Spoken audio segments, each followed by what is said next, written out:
Dear children, good morning all. So, what is the chapter now? Transportation in plants and animals. And we discussed the first part of the chapter, that is about the blood and blood vessels.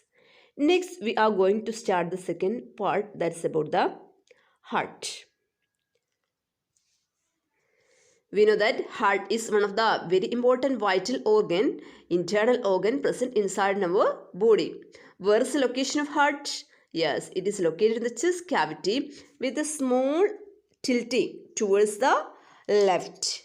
Okay, heart is protected by the rib cage or chest cavity can protect the heart from external shocks and others. And in addition to this chest cavity, one more protection is there for heart, that is a membranous covering. A membranous covering named pericardium. Pericardium can protect the heart or wall of heart. So now we can study a little about the structure of heart. The detailed study of the structure of heart in higher class in 10th standard. Just look the figure 11.4 in page number 124. You can see the cross section of heart. We can see the human heart is partitioned or divided into 4 chambers. They are 2 upper chambers and 2 lower chambers. The upper chambers are called atria or auricles. Atrium is the singular. The lower chambers are called the ventricles. Okay. The atria or auricles acts as the receiving chambers. They are always receiving the blood. At the same time, the ventricles acts as the pumping chambers. And these 4 chambers are partitioned, or the right 2 chambers and left 2 chambers are partitioned or separated by a wall to avoid the mixing of oxygen-rich blood with carbon dioxide-rich blood. So, the right side of the heart is always handling or concerned with carbon dioxide-rich blood, whereas the left side of the heart is always concerned with the oxygen-rich blood or oxygenated blood. So, left side oxygenated blood, right side is with the carbon dioxide rich or deoxygenated blood. In the figure we can see blood vessels, a number of blood vessels, they are opening from the heart. We can see on the upper side vena cava. Vena cava, these are the blood vessels, they can carry carbon dioxide rich blood. These are the veins which can carry carbon dioxide rich blood from different parts of the body to the right upper chamber. Right upper chamber, what is that? Atrium. Like that, in the left side we can see there is a big blood vessel, that is the main artery present in our body, that's called aorta. What is the function of aorta? Aorta can take the oxygen rich blood from the heart to distribute to different parts of the body. Like that we can see the pulmonary artery, which can carry the carbon dioxide rich blood from the right ventricle to the lungs for receiving oxygen. So, in the last class we studied that all arteries are carrying oxygen rich blood, but there is a small difference here. Pulmonary artery, all arteries carries oxygen rich blood except pulmonary artery. The pulmonary artery which can carry the carbon dioxide rich blood from the right atria to the lungs for receiving oxygen. Like that, from the lungs, by the help of pulmonary vein can carry the oxygenated blood from the lungs to the left atria. Okay. So, to know the functioning of heart very well, there is a figure in page number 123, figure 13.3. You can see that figure, just listen the figure. That is, heart is there.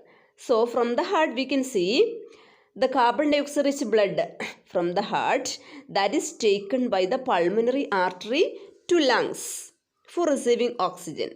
From the lungs, the pulmonary vein which can carry the oxygen rich blood again to the heart. Okay. Then, so pulmonary vein is giving this oxygen rich blood to the left atrium. from the left atrium, this blood can moves or comes towards the lower chamber. What is the name of the lower chamber? Left ventricle. From the left ventricle, the aorta and its branches, there is all arteries. Arteries can carry this oxygen-rich blood to different parts of the body. You can see in the down the capillaries. It is written there, capillaries. So by the help of capillaries, the oxygen-rich blood can distribute to each and every parts of the body.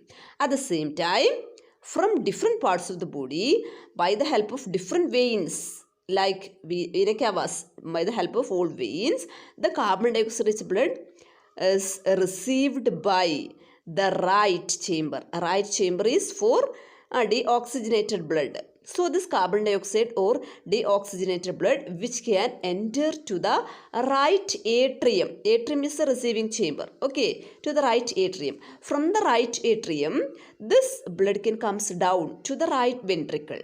From the right ventricle, this carbon dioxide rich blood is taken by the pulmonary artery to lungs. This is how the functioning of heart. So the detailed study of this functioning of heart you will get from higher class. Okay. So we can see or we can feel the pumping of our heart when we are keeping our palm over the chest. Is very clear. We can feel that regular pumping, dup sound. That is because of the contraction and relaxation of these auricles and ventricles. Auricles and ventricles, they are contracting and relaxing to pump the blood. Okay, so at that time there is a sound, and this sound we can feel in the arteries also. Arteries, in all the main arteries we can feel this sound as pulse.